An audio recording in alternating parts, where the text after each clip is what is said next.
अस्सलाम वालेकुम dear students, grade 5 mathematics के साथ मैं हूं आपका इंस्ट्रक्टर अब्दुल मन्नान।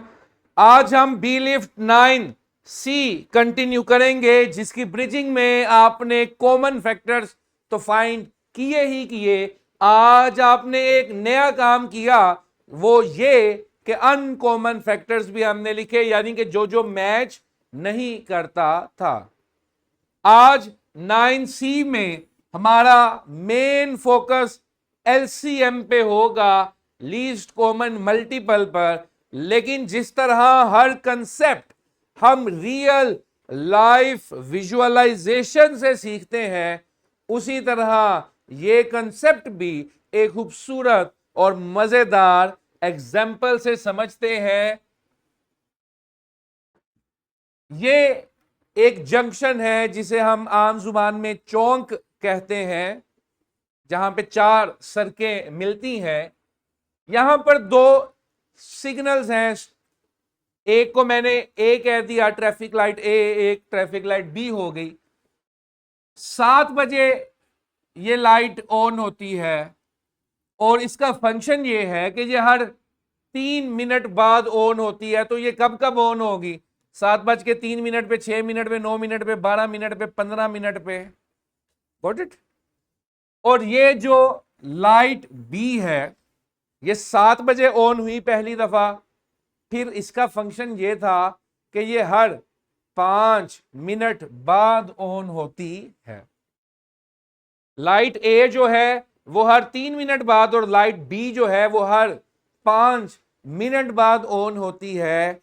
क्या कोई ऐसा टाइम इंटरवल आएगा, कोई ऐसा वक्फा आएगा कि ये दोनों लाइट्स इकट्ठे ऑन हो जाएं? जी हां, पहली लाइट 3 के टेबल पे चल रही है, दूसरी लाइट 5 के टेबल पे चल रही है, उसमें मल्टीपल्स ऑफ 5 है। तो पहली दफा 7:15 पर ये दोनों लाइट्स ऑन हो जाएंगी। फिर 7:30 ये दोनों लाइट्स ऑन हो जाएंगी। फिर 45 मिनट्स बाद, और फिर 60 मिनट्स बाद, यानी कि 8 बज जाएंगे, तब भी ये लाइट्स दोबारा ऑन होंगी। आपने देखा कि ये 3 के मल्टीपल्स थे, ये 5 के मल्टीपल्स थे, और जिन्हें मैंने सर्कल किया हुआ है वो इनके क्या है? Common multiples. कॉमन मल्टीपल्स यानी कि ये 3 के टेबल में भी आएंगे और ये 5 के टेबल में भी आएंगे।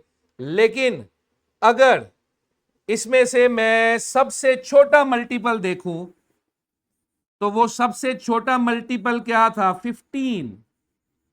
Got it student? ये मैंने यहां पर करेक्शन कर दी। सबसे छोटा मल्टीपल क्या था? 15। Got it? तो क्योंकि ये सबसे छोटा मल्टीपल था, तो इसके लिए मैंने क्या लफ्ज इस्तेमाल कर दिया? Least common multiple. क्या लफ्ज इस्तेमाल किया? लीस्ट कॉमन मल्टीपल, जिसे आप आम जुबान में एलसीएम कहते हैं। तो एलसीएम मैथमेटिकली क्या है कि दो या दो से ज्यादा नंबर्स हैं तो उनका टेबल पढ़ते जाओ, पढ़ते जाओ। उनके टेबल में जो सबसे छोटा कॉमन नंबर होगा, लीस्ट कॉमन मल्टीपल जो होगा, उसे हम एलसीएम कह देते हैं। इसकी ज्यादा बेहतर डेफिनेशन क्या है? Smallest number that both number can be divide into is called LCM. Got it? तो अगर आप 15 को देखें तो वो 3 के टेबल पे भी डिवाइड हो जाएगा और 5 के टेबल पे भी डिवाइड हो। ऑब्वियसली डिवाइड तो 30 भी हो जाएगा, 45 भी हो जाएगा, 60 भी हो जाएगा, लेकिन वो लीस्ट नहीं है। Got it? अब इसका फॉर्मूला आपने अंडरस्टैंड करना है। एक तरीकेकार तो यह था कि आप टेबल्स पढ़ते जाएं, टेबल्स पढ़ते जाएं, और जिस तरह मैंने मैच किया उस तरह से लीस्ट कॉमन मल्टीपल आप मैच कर लें।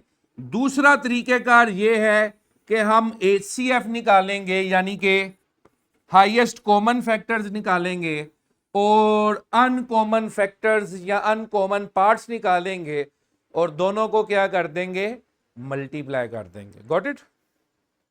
ठीक है जी।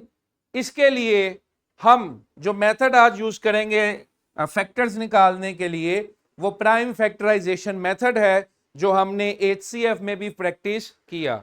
Let's move to the calculator, जहां ऑलरेडी मैंने दो नंबर्स इनपुट किए हुए हैं, दैट इज 72, 90। मैंने 72 के प्राइम फैक्टर्स निकाले, 2 36, 2 18, 2 9, 3 9, 3 3। इसी तरह 90 के भी मैंने प्राइम फैक्टर्स निकाल दिए और वो प्राइम फैक्टर्स मैंने नीचे लिख दिए। मैंने 72 के भी फैक्टर्स लिख दिए और 90 के फैक्टर्स भी लिख दिए। जो कॉमन थे उनको मैंने सर्कल कर लिया। Got it? 2 3 और 1 2 मैच करता है। जो कॉमन थे वो मेरे क्या हो गए, HCF।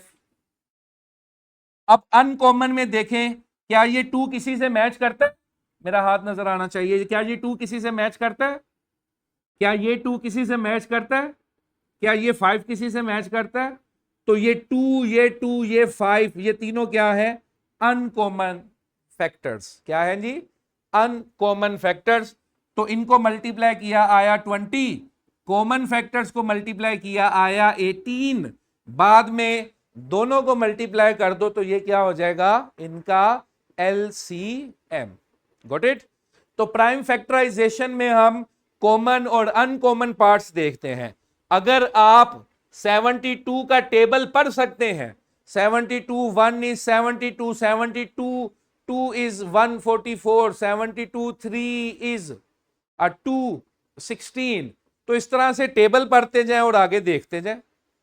तो बड़ा नंबर जब आता है तो टेबल पढ़ने में मुश्किल होती है, इसलिए हम प्राइम फैक्टर्स निकालते हैं, फिर कॉमन और अनकॉमन पार्ट्स निकाल के आगे चलते हैं। उम्मीद है आज का कंसेप्ट आप सबको अच्छे से समझ आया होगा। मजीद प्रैक्टिस के लिए फौरन इस फॉर्मेटिव चेक को कीजिए, इसमें टेबल वाला मेथड भी लगाएं, जहां पर नंबर बड़े हो जाएं वहां पे ये प्राइम फैक्टराइजेशन मेथड भी अप्लाई करें। आप मजीद प्रैक्टिस के लिए क्लास वर्क और होमवर्क भी कीजिएगा। इसी के साथ इजाजत दीजिए, बहुत शुक्रिया।